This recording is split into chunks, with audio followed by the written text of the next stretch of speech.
Let's jump right into it. House Dragon episode 8. Spoiler warning. Mhm. Um, I thought this episode was like remarkably sweet. Wait, Like what? like kind of emotional and heartwarming in a way.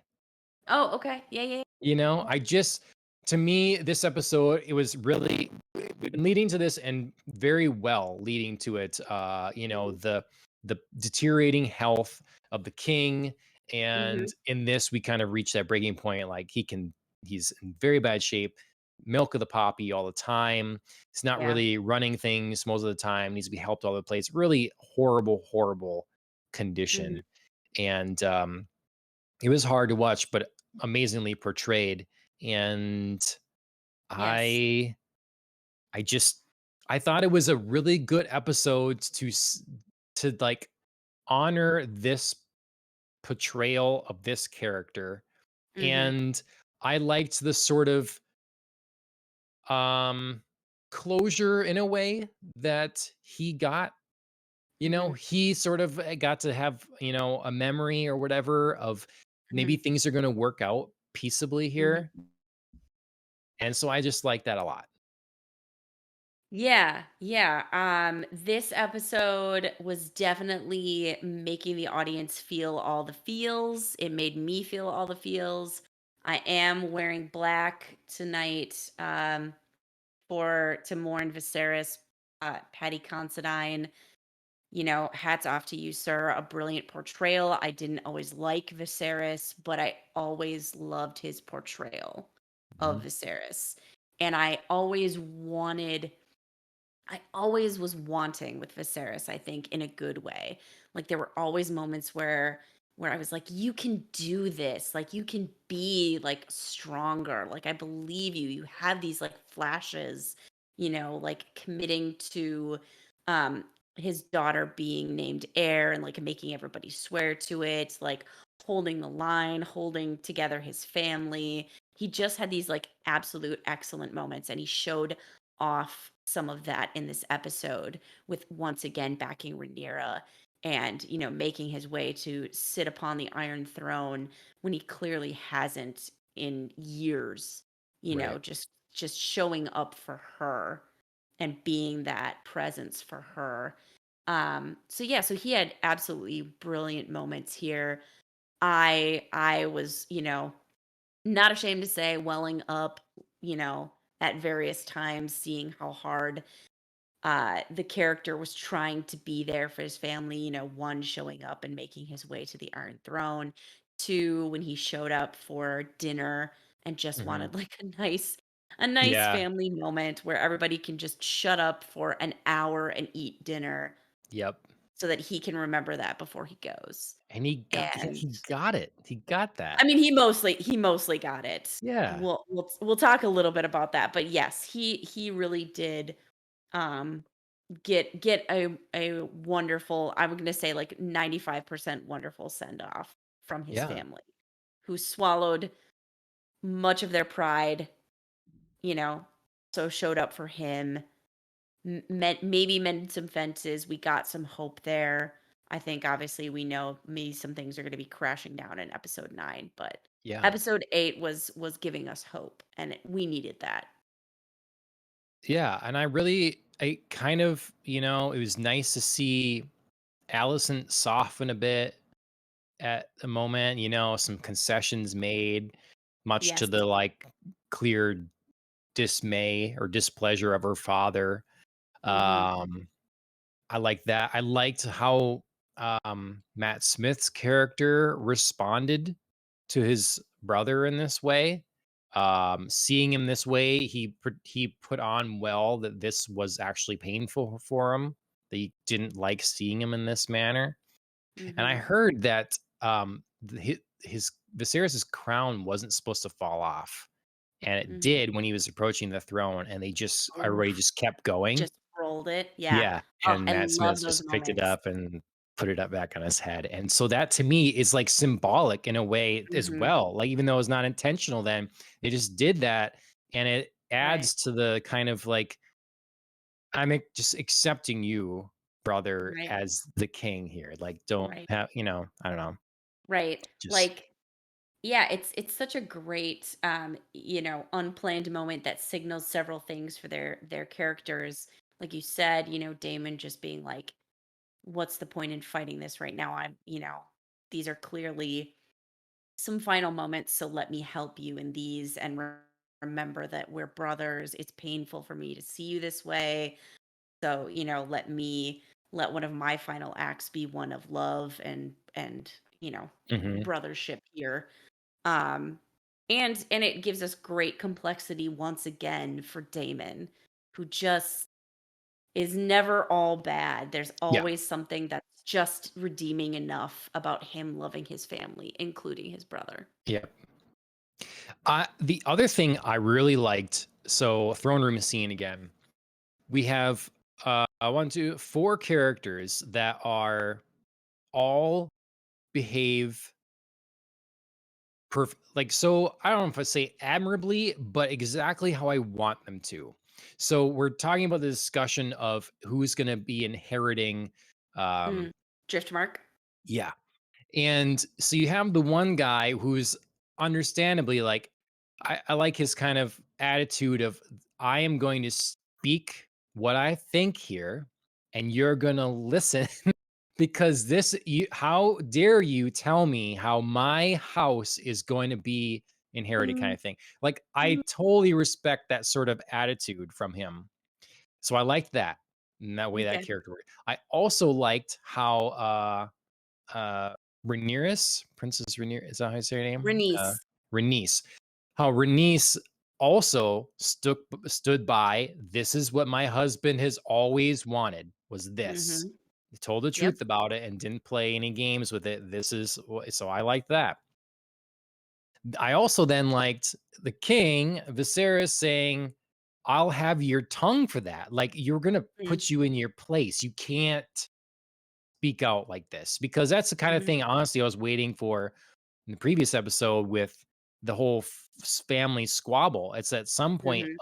a lesser king would have like hurt his family some way to Mhm.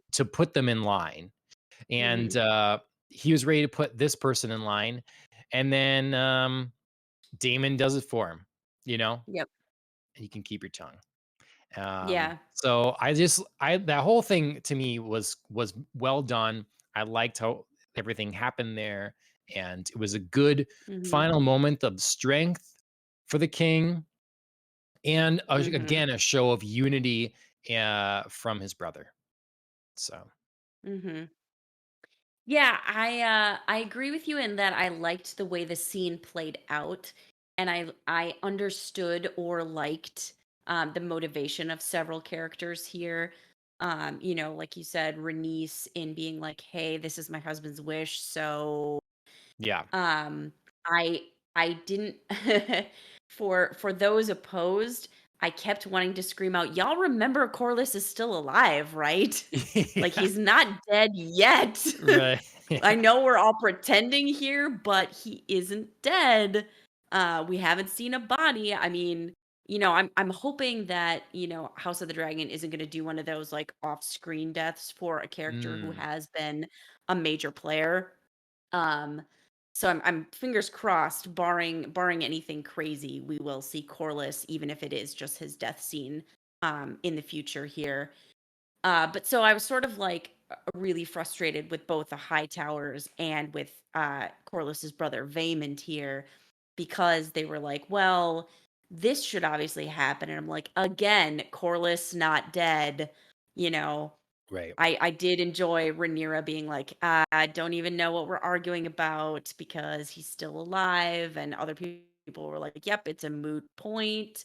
I think there was like a small council meeting prior to this big throne room scene where they were all like, should we really even be discussing this? What does it matter? He's alive."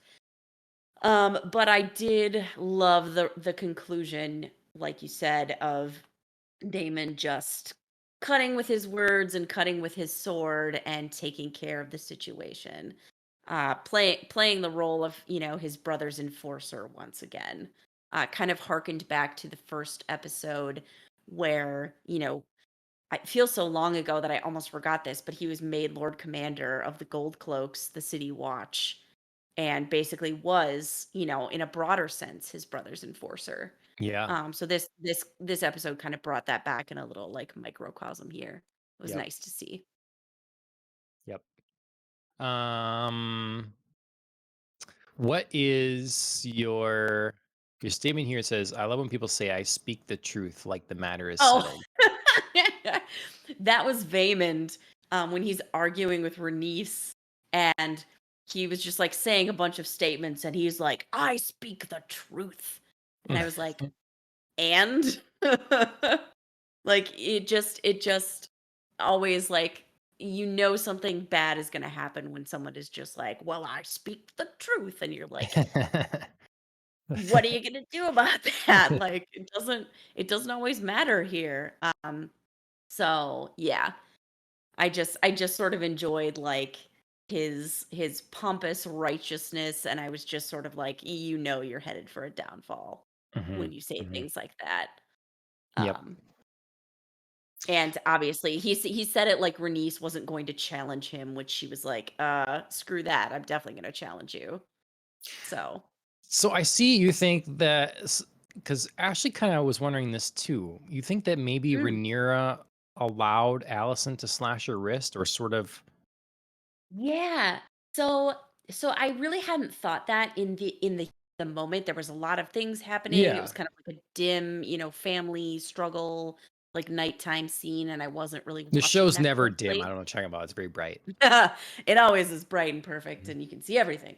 Um, but yeah, so in the episode recap, it really looked like Rhaenyra was taking a second to eye the dagger that she was holding back in Allison's hand, not just as a like I'm worried about this dagger, but as a like slow-mo, I could use this as a Mm, tool. And it almost seems like she guides Allison's hand. Now, I mean, I could very much see it argued both ways as a guiding, hey, this is at least my arm and not a, more vital part of my body. Or I could see it as, Allison's gone this far. She's willing to attack me with the dagger, even though I'm stronger. What if I let her cut me in front of all of these people and they see just how crazy she is? mm. That she's going to attack me like this. And Yeah. then Rhaenyra, I mean, she does, whether it's intentional or accidental, she does come off as like the victim of this because everybody watches Allison stab her, draw blood, Yeah. draw a fair amount of blood. Well, I would have totally So like dismissed this in a way, but like now both you and Ashley have said this mhm. independently. And so I'm like, it must read that way somehow, or we're seeing something about it. So, It I did read don't that know. way I to mean, me in the very, like, quick recap of that scene, and then, sure. like I said in my comments, it was funny because Otto followed that up with, like, "Ah, now I see how determined you are to win, and, you really can play this game." I was like, "Oh my gosh, if it turns out that Rhaenyra actually did this, then basically Otto is telling his daughter he thinks she's got spirit enough to win this based on something she didn't even do, Sure. which to me is ironic and hilarious. It's true. That's true. I I would be surprised if they ever answer this. So I think I it'd doubt be they a would. yeah. I Mm, think the ambiguity in and the sort of like he could go either way is what makes it play so well. yep. But, you know, it's Yep. just a theory and it's a to me a great one if it is true. Yep. Um, what else do we want to talk about in this episode? Okay, so I want to talk about a couple of things for sure. Obviously, one, we have this like nighttime conversation between Rhaenyra and Viserys, like after she's seen him, and we, the viewer, have seen him, and we're kind of getting over our shock at how rapidly he's deteriorated. Right. She comes to his room, and I was like, "Oh my god, is she going to like try to maybe humanely like smother him with a Oh pillow or like put no. him out of his I was just like, I don't know. And You thought honestly, Rhaenyra like would do that? I thought Well, that with just for, like Alicent later. I've had that exact well, and thought with Alicent, but I actually I did too. I was like, "Not again! Oh my god, it's actually gonna yeah. happen this time." But I honestly, for Rhaenyra, I guess maybe not smother with a pillow, but I just thought maybe, like, something because her heart would be breaking for her dad, like, seeing him Right. this way. It wasn't about, like, Yeah, power or, right. a calculated move. It would just be like, "Oh, I just can't. This is so hard, and I can't watch the high towers like puppeteer him, give Right. him all this like milk of the poppy that's supposedly helping, but it clearly isn't." So at first I was just like, "Oh my gosh, well, how is this scene going to go down?" And then, we get the story of or the bringing up of the story. Do you really believe in Aegon's visions, the threat from the north, the prince that was promised? So we get this great setup of a conversation that is obviously going to haunt us later because they never finish it. And it really, really makes the next episode Yeah. obviously take a turn because it sets up this like horrible like half finished and it sets up one of my least favorite plot devices, which is the half finished conversation or the misunderstood conversation. Okay. Well, see, I don't I don't have a problem with the misunderstood conversation Ugh, element I because hate it. I feel like that is plausible. Like people misinterpret one another all the time. I mean, especially now today with like text messages or something, you fail to understand someone's like I tone or whatever. But just I I totally can, get that. but my issue with the way it's done here is that I really didn't understand exactly what was happening until they mentioned it in the Mm, post-credit thing. Now, maybe it becomes right, same. abundantly clear in the next episode. And so it's like I'm sitting there with some confusion. And then the next episode, it's like, okay, I get what happened just now. But in the moment, Mhm, I'm like, what is happening right now? Like right. I didn't Does he make know? I mean, I got the Does idea he know? that thinks he's talking to his daughter. I got that, Right. but that We she is know. getting from this that no, actually, I want our son to take the throne. I was not getting that.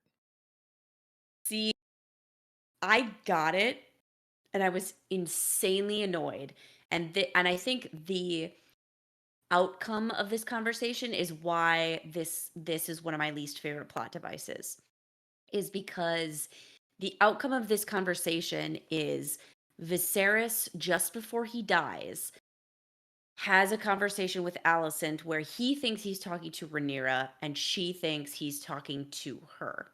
Mhm. Him dying directly afterward now gives like greater import to his words because it's like his dying Right, wish. right. So I hate that fact. I also hate that because of this like half addled, like, last gasp conversation that they're having, Alicent, who literally for 3 straight episodes has thought her son Aegon is a total piece of shit, is now Yeah, like, "Of course he should be on the throne." Like, yeah, "Oh, no. He's a POS, he's a little asshole, he doesn't care about anything, he's gonna make a terrible ruler, but because of some, like, midnight whispered, like, half understood conversation, you're suddenly like, course. The heir, the prince that was promised, like, give me a break. Like, so that's I why mean, I hate this plot device because I have had my issues with Alicent, but at least she's known, even if she covers it up, that Aegon is a total little and I just can't think of another word. I'm sorry. He's a total little shit. But now suddenly it's like Viserys's last wish that he's the prince that was promised. BS, right. BS. Viserys has never thought that. Like, But don't play. this is clearly just though her hearing what she wants to hear But why because would she want to hear she it? She already knows Aegon's a little because shit. she has been groomed since a child by Mm, her father to want to take their family to the top. to the Iron Throne. And so, yes, it doesn't matter which of her kids, any of them. That's the point, any of them. Because she obviously logically knows her husband is never talked about like in years, not that they've shown us as an audience, anyways, wavering on the idea that his daughter is going to take and should Right, take the Iron right. Throne. So Well, she and he's never knows shown that. that to Alicent. Right. Like, she's never been like, "Sure, Aegon, great, Right. love it." Mhm. And Yeah, it's just it that's is sad because they made inroads into their relationship, Rhaenyra they and did. Alicent during Like, the look at this dinner. moment they're having here if you're watching our screens. Like, Yeah, they have a bridge forming. They wanna see each other. Rhaenyra's gonna fly exactly. back and come say hey. And so everyone knows, like, you can't change your will in the last moment when you are not of sane mind.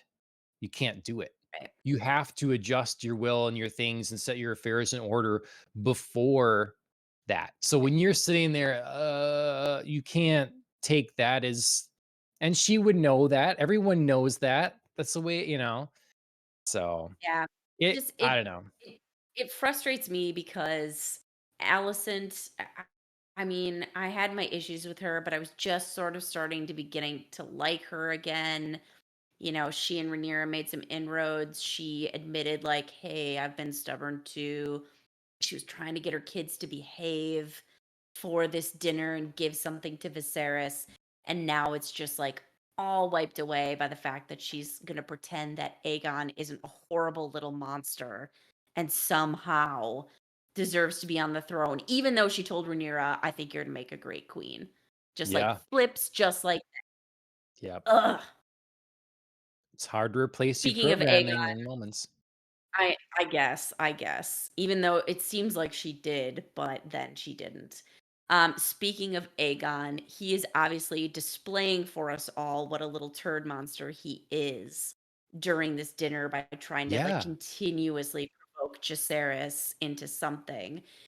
And I have to say, I love Jacaerys taking the high road and just being like, whatever, because it allowed Helena to speak and burn Aegon better than Jacaerys ever could.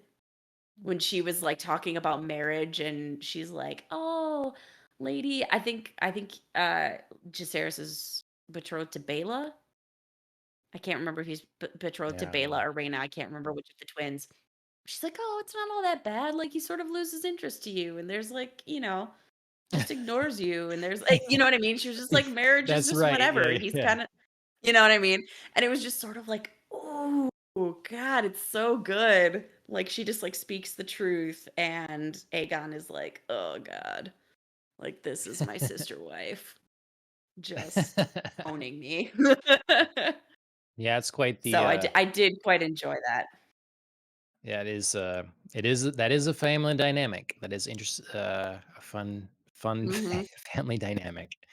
I enjoyed Just except, yeah, obviously some of the kids got on my nerves, but, yeah. um, I still liked I it. do while we're on the kids, I have to say the, No, I disagree. no? I think I know what you're gonna say. I Is saw it it in your a is comments. it Yes! Yes! Okay, I am so, like, frustrated about this because they aged up Aemond, the next actor who plays Aemond, and he looks way older than all the other He kids. he means business, you know? He looks it's wrong because he looks older than Aegon, and Yeah. it makes me crazy when I have a shot of it, and, it's somewhere in here in the slideshow. They're standing next to each other, and Aegon looks like 15 or 16, and somehow Aemon looks like he's 25. Right. And I don't think it's just the eye patch. I think it's just, like, how tall this character is, like, the sharp angles of his face, they just Yep. look more defined and less baby-faced, and maybe that's a choice, kind of subtly commenting on how, Aegon is immature and he's like a Yeah. baby man. But it just looks so weird considering all the other kids look like 15, 16, and he looks 25. I wonder if it was Now, something I wonder the if it's in the book at all actor like that. the actor seems great. He's doing a great job. It's just Yeah. very disconcerting to see all the kids look a certain age and then he looks like a man.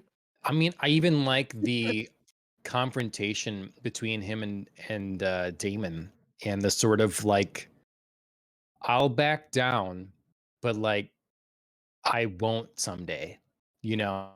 Right. It's sort of like, it's, "Yes, I'm a kid yet, and I know when to stop myself here, but watch it all, man," sort of thing, and I Mhm. liked that thing yet, where it's you reach a point where it's like, at some point you become stronger than your father or whatever, sort of thing. And Sure. so this is a relative in this manner, and I like that he is the one that to be taken seriously now. And Mhm. it would be an interesting element to his character to become the youngest, smallest, picked on one, to then like growth spurt, and I am Yeah. the kind of dominant amongst you clowns.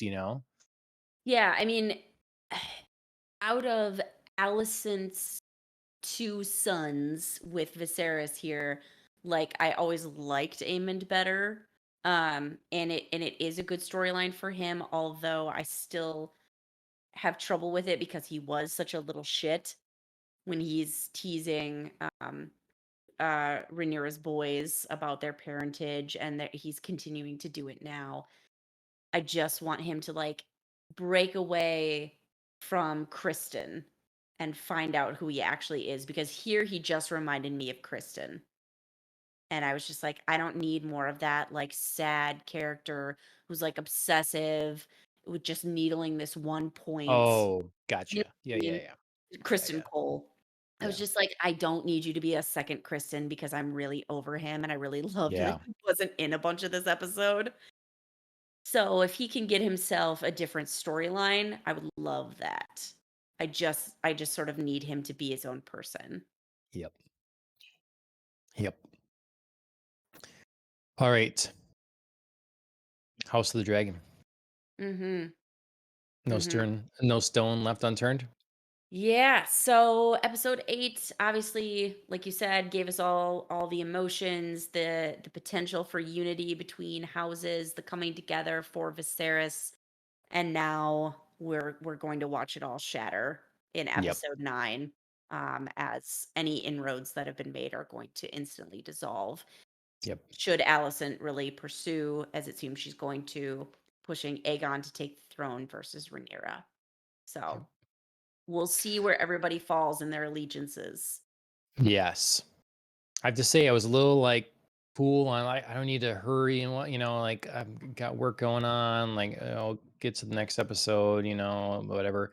But after our conversation, I'm ready for the next one. Let's go. Me too. Me So too. let's go.